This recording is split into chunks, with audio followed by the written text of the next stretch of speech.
Hi అండి, అందరికీ నమస్తే. Secret husband part 6. ఇక ఆ సంఘటన తర్వాత నన్ను మరింత అంటు పెట్టుకొని ఉండటం మొదలుపెట్టింది. నన్ను అసలు వదిలేదే కాదు. దాంతో నాకు ఒక్కొక్కసారి పిచ్చెక్కేది. ఈలోగా మాధవ్ నాకేమీ ఆలోచించుకోవడానికి సమయం కూడా ఇవ్వలేదు. అతను చెప్పిన టైంకి ఇంటికి వచ్చేసేవాడు. దాంతో అతనిలో తప్పులు పట్టడానికి నాకు ఏ చిన్న అవకాశం కూడా దొరకలేదు.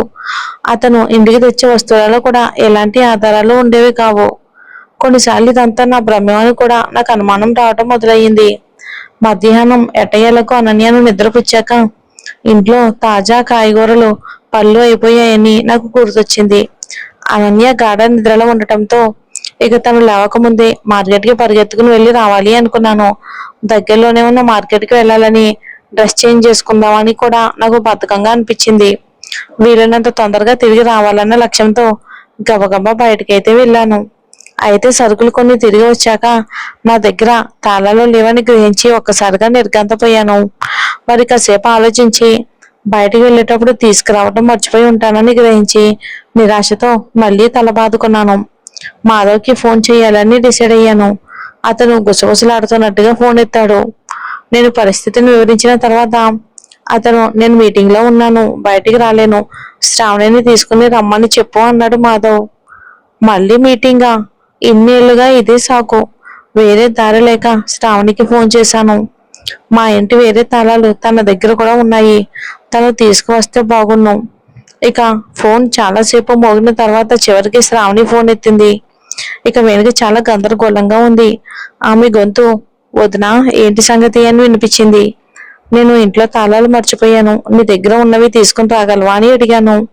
నేను ఇప్పుడు బయట ఉన్నాను వదినా, చాలా బిజీగా ఉన్నాను, నేను రాలేను అని శ్రావణి చుటుక్కుని జవాబిచ్చింది.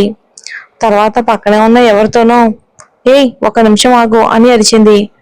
ఎక్కడున్నావు, నేనే వచ్చి తీసుకుంటాను అని తాళాలు దొరికే అవకాశం చూసి ఆత్రంగా అన్నాను. శ్రావణి జవాబిచ్చేలోపే అవతల వైపు నుంచి ఎవరో ఆమెతో మాట్లాడడం నాకు వినిపించింది. మేడం మీరు వచ్చే అల్మారా ఒకసారి. అంతలోనే ఫోన్ కట్ అయిపోయింది. అల్మారానా? ఏ అల్మారా? ఆమె చూడాల్సిన అల్మారా ఏమై ఉంటుందా అని నేను అయోమయంలో పడ్డాను. శ్రావణి చాలా గారాబంగా పెరిగింది. అన్నీ ఆమె చేతికి అన్నీ అందుతాయి. అలాంటప్పుడు తను ఒక అల్మారాను పరిశీలించాల్సిన అవసరం ఏమొచ్చిందో నాకైతే అర్థం కావట్లేదు. మళ్ళీ ఏదో చెడు జరుగుతుందేమోనని అనిపించింది. ఎప్పుడు సామరులాగే తిరుగుతుంది, డబ్బులు ఇస్తేనే సంతోషంగా ఉంటుంది అని కొనుక్కున్నాను. చేతిలో బరువైన సరుకుల సంచులతో నిస్సహాయంగా తలుపు కానుకుని నిలబడి నిట్టూర్చాను. ఇంకా అలానే నిద్రలేచి నేను కనిపించకపోతే భయపడుతుందేమోనని నాకు ఆందోళనగా ఉంది. చివరికి కంపెనీ ఆఫీస్కి వెళ్ళాలని నేను డిసైడ్ అయ్యాను. ఆ సరుకుల సంచును తలుపు దగ్గర పెట్టి నా తాళాలు తెచ్చుకోవడానికి ఆఫీస్కి అయితే పరిగెత్తాను. ఎలాగో అక్కడికి వెళ్తున్నాను కాబట్టి మాధవ్ నిజంగానే మీటింగ్ లో ఉన్నాడో లేదో కూడా చూడొచ్చు. కాసేపటికి క్యాబ్ ఎక్కిన తర్వాత నా తల చేతుల్లో పెట్టుకుని తీవ్రమైన ఆలోచనలో పడ్డాను. ఇంట్లో వేసుకునే బట్టలతో కంపెనీకి ఎలా వెళ్ళగలను అని మదన పడ్డాను. కానీ నాకు వేరే దారి అయితే లేదు కదా. కాకతీయ టవర్ దగ్గర క్యాబ్ దిగాక నిన్ను చూసుకుని నవ్వుకున్నాను. అందరి ముందు నన్ను నేనే నవ్వుల పాలు చేసుకుంటానని నాకు తెలుసు. బట్టలు మార్చుకోకుండా బయటికి వచ్చినందుకు చాలా పశ్చాత్తాపపడ్డాను. ఇలాంటి చోటికి ఇంట్లో వేసుకునే బట్టలతో వెళ్ళాలి అంటే నాకు చాలా సిగ్గుగా అనిపించింది. మళ్ళీ ఒక క్షణం ఆలోచించి మాధవ్ కనీసం కిందకి తాళాలు తీసుకొస్తే నా పరువు నిలబడుతుందని ఆశించి మళ్ళీ ఫోన్ చేశాను. కానీ మళ్ళీ అతను ఫోన్ ఎత్తలేదు. దాంతో అయిష్టంగానే భవనంలోకి అయితే అడుగు పెట్టాను.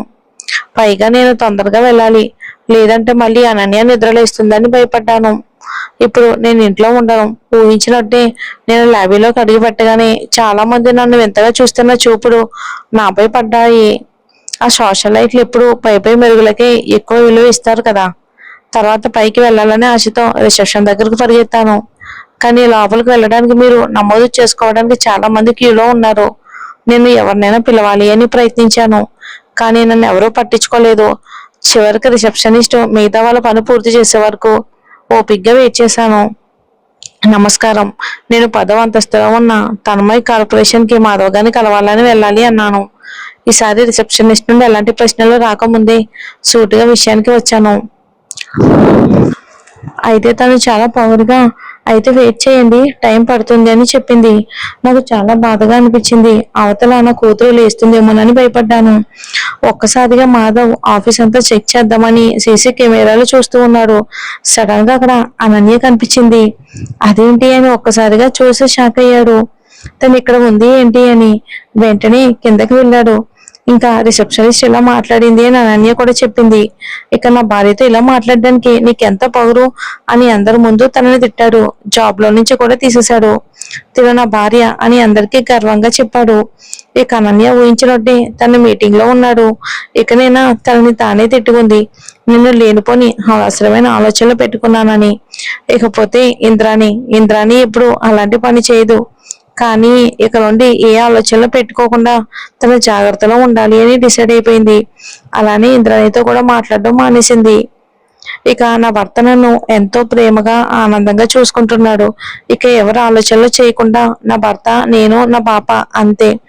అంతకు మించి ఏమీ ఆలోచించుకోదలుచుకోలేదు. అనవసరమైన అనుమానాలు పెట్టుకుని జీవితం నాశనం చేయదలుచుకోలేదు. బయట ఇంకా దారుణంగా ఉన్నారు. ఇక నా పరిస్థితి అయితే నా భర్తతో హ్యాపీగా సాగిపోతుంది. నేనే అనవసరమైన ఆరాలు పెట్టుకున్నాను.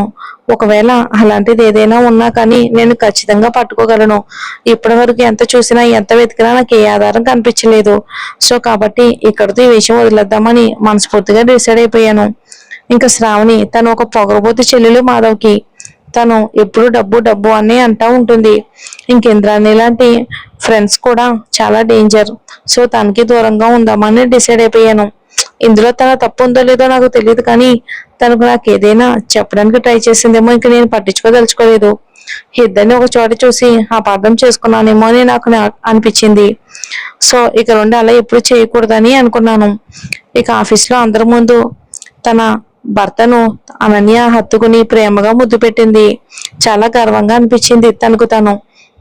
ఇక తన భర్త అందరి ముందు తనే నా భార్య అని చెప్పినప్పుడు చాలా హ్యాపీగా అనిపించింది తనకి. ఇక అప్పుడప్పుడు ఇలాంటి అపార్థాలు, అనుమానాలు భార్య భర్తల మధ్య జరుగుతూ ఉంటాయి. కానీ తనని మనల్ని ప్రేమగా చూసుకుంటున్నాడు. అలాంటప్పుడు అనుమానాలు, అపార్థాలకు దారివ్వకూడదు. ఇంద్రాని తనని నేను కలిసి చూసినప్పుడు ఏదైనా అపార్థం చేసుకున్నానేమో అని తనకు తానే నచ్చ చెప్పుకుంది.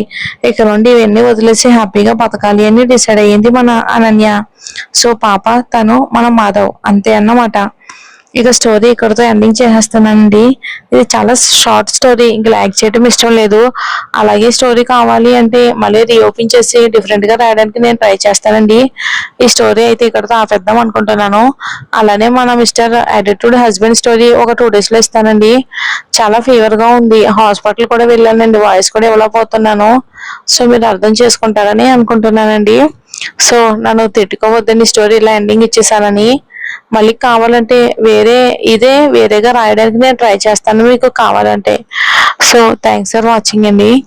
అది హస్బెండ్ స్టోరీ ఒక 2 days లో 1 day లో ఇస్తానండి, నాకు ఫీవర్ తగ్గాక.